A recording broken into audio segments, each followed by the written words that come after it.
Assalamualaikum warahmatullahi wabarakatuh. Perkenalkan, nama saya Risyawati dengan nomor NIM 28920500104 dari Prodi Manajemen untuk mata kuliah Sistem Informasi Manajemen oleh dosen pengampu Ibu Ifah Masrifah SEMM, semester 4 Fakultas Ekonomi dan Bisnis Universitas Pancasakti Bekasi.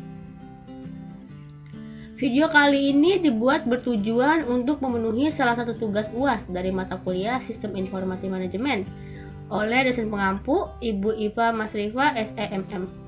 Di sini saya akan membawakan materi tentang konsep sistem informasi manufaktur. Apa itu sistem informasi manufaktur? Sistem adalah suatu kelompok elemen yang berinteraksi atau saling tergantung secara teratur yang membentuk suatu kesatuan menuju pencapaian suatu tujuan. Setiap sistem harus memiliki paling sedikit 7 elemen yang saling bekerja sama agar mencapai tujuan dari sistem itu. Ketujuh elemen dari sistem tersebut adalah yang pertama, tujuan atau objektif. Yang kedua ada pelanggan atau customers, yang ketiga ada output, yang keempat ada proses, yang kelima ada input, yang keenam ada pemasok atau supplier, dan yang terakhir ada pengukuran atau measurement. Definisi manufaktur secara umum adalah suatu aktivitas yang kompleks yang melibatkan berbagai variasi sumber daya dan aktivitas perancangan produk, pembelian, pemasaran mesin, dan perkakas manufacturing, penjualan, perancangan proses, production control, pengiriman material, support service, dan customer service. Jadi apa sih sistem informasi manufaktur? Nah, sistem informasi manufaktur adalah suatu sistem berbasis komputer yang bekerja dalam hubungan dengan sistem informasi fungsional lainnya untuk mendukung manajemen perusahaan dalam pemecahan masalah yang berhubungan dengan manufaktur produk perusahaan yang pada dasarnya tetap bertumpu pada input, proses, dan output. Sistem ini digunakan untuk mendukung fungsi produksi yang meliputi seluruh kegiatan yang terkait dengan perencanaan dan pengendalian proses untuk memproduksi barang atau jasa. Ruang lingkup sistem informasi manufaktur meliputi sistem perencanaan manufaktur, rencana produksi, rencana tenaga kerja, rencana kebutuhan bahan baku, dan sistem pengendalian manufaktur. Tujuan sistem informasi manufaktur. Tujuan sistem informasi manufaktur adalah untuk mendukung fungsi produksi yang mencakup seluruh kegiatan perusahaan seperti perencanaan dan pengendalian proses untuk memproduksi barang dan jasa. Tujuan ini juga berhubungan dengan dalam menghitung harga pokok penjualan terhadap produk yang dihasilkan. Dan hasil akhirnya untuk berhubungan juga dengan penyediaan laporan keuangan dengan data yang benar. 4 fungsi terpenting dalam fungsi manufaktur. Yang pertama, proses pengolahan merupakan metode atau teknik yang digunakan untuk pengolahan masukan atau input. Yang kedua, jasa-jasa penunjang merupakan sarana yang berupa pengorganisasian yang perlu untuk penetapan teknik dan metode yang akan dijalankan sehingga proses pengolahan dapat dilakukan secara efisien dan efektif. Yang keempat, perencanaan merupakan penempatan keterkaitan dan perorganisasian dari kegiatan produksi dan operasi yang akan dilakukan dalam suatu dasar waktu atau periode tertentu.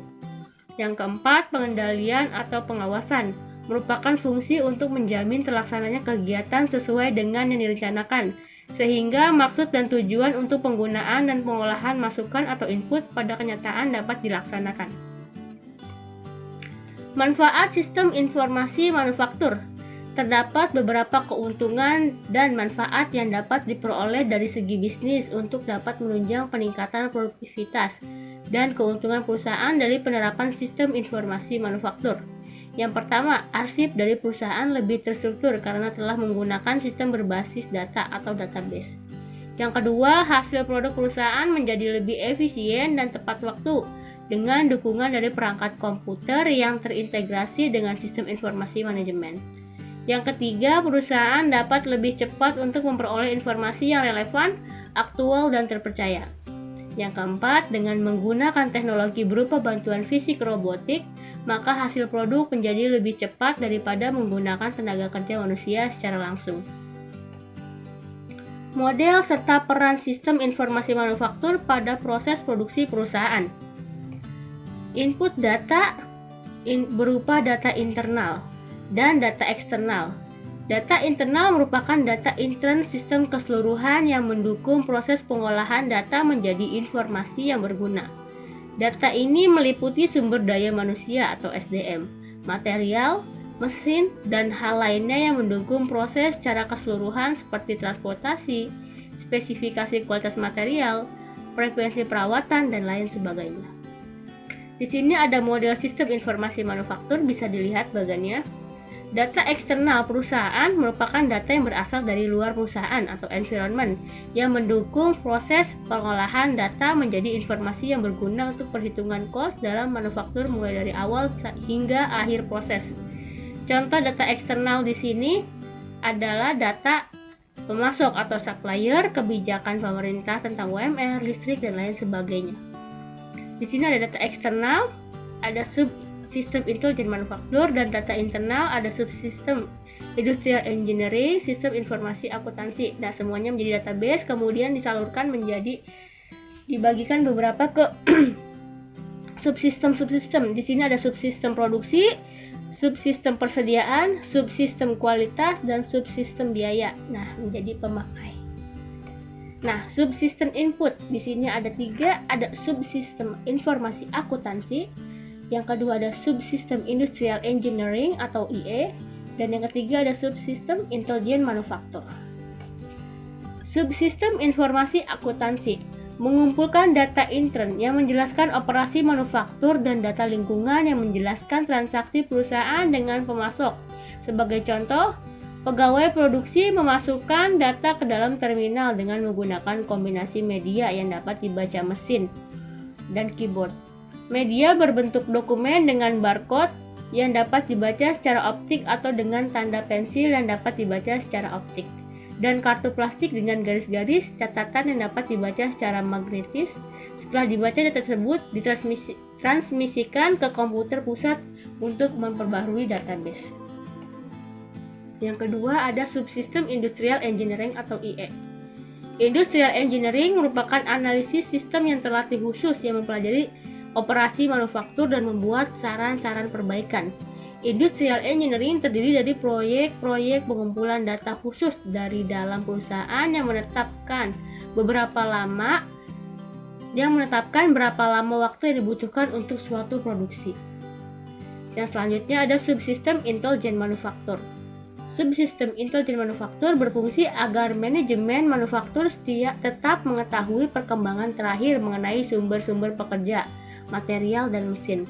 Kegiatan-kegiatan yang terjadi di dalam intelligent manufaktur yang pertama ada pengumpulan atau pendokumentasian data dari lingkungan, pengujian data, pemeliharaan data untuk menjamin akurasi dan kemutakhiran data, keamanan data untuk menghindari kerusakan serta penyalahgunaan data, dan yang terakhir ada pengambilan data dalam bentuk laporan untuk memudahkan pengolahan data yang lain. Selanjutnya ada subsistem output, adalah informasi yang dihasilkan dari hasil pengolahan data yang dapat dibagi menjadi 3 bagian, yaitu produksi, persediaan, dan kualitas, di mana ketiganya ini tidak meninggalkan unsur biaya yang terjadi di dalamnya. Di sini ada subsistem produksi, adalah segala hal yang bersangkutan dengan proses yang terjadi di setiap divisi kerja ataupun departemen yang mengukur produksi dalam hal waktu, menelusuri arus kerja dari satu langkah ke langkah berikutnya. Yang selanjutnya subsistem persediaan. Tingkat persediaan perusahaan sangat penting karena menggambarkan investasi yang besar di mana suatu barang dipengaruhi oleh jumlah unit yang dipesan dari pemasok setiap kalinya. Dan tingkat persediaan rata-rata dapat diperkirakan dari separuh kuantitas pesanan ditambah safety stock. Subsistem persediaan memberikan jumlah stok, biaya holding, safety stock, dan lain-lain berdasarkan hasil pengolahan data dari input. Biasanya memiliki proses pembelian atau purchasing dan penyimpanan atau inventory. Dan fungsi dari subsistem persediaan adalah mengukur volume aktivitas produksi saat persediaan diubah dari bahan mentah menjadi bahan jadi. Selanjutnya yaitu subsistem kualitas. Adalah semua hal yang berhubungan dengan kualitas baik waktu, biaya, performa kerja maupun pemilihan supplier. Fungsi dari subsistem kualitas adalah mengukur kualitas material saat material diubah. Banyak hal lain yang bukan unsur mutlak kualitas, namun perlu masuk dalam unsur kualitas seperti proses atau proses control, perawatan atau maintenance, dan spesifikasi atau specification baik produk jadi maupun material. Yang selanjutnya itu ada subsistem biaya. Komponen biaya termasuk dalam semua subsistem yang ada. Tujuan perusahaan manufaktur secara umum adalah mencapai keuntungan dari hasil penjualan produknya. Oleh karena itu, semua sistem informasi tidak akan pernah terlepas dari unsur biaya yang terjadi di dalamnya. Subsistem biaya berfungsi untuk mengukur biaya yang terjadi selama proses produksi terjadi. Unsur-unsur pengendalian biaya ada dua, yaitu standar kerja yang baik dan sistem untuk melaporkan rincian kegiatan saat terjadinya proses produksi yang akurat. Subsistem biaya terbagi menjadi dua, ada biaya pemeliharaan dan ada biaya pembelian. Di mana biaya pemeliharaan atau biaya penyimpanan biasanya dinyatakan sebagai persentase biaya tahunan dari barang, mencakup kerusakan, pencurian, keusangan, pajak, dan asuransi. Selanjutnya ada biaya pembelian, mencakup biaya-biaya yang terjadi saat material dipesan, waktu pembelian, biaya telepon, biaya sekretaris, biaya formulir, pesanan, pembelian, dan sebagainya. Ya teman-teman, itulah materi dari saya. Kurang lebihnya mohon maaf. Saya Ristiawati, mohon pamit undur diri. Wassalamualaikum warahmatullahi wabarakatuh.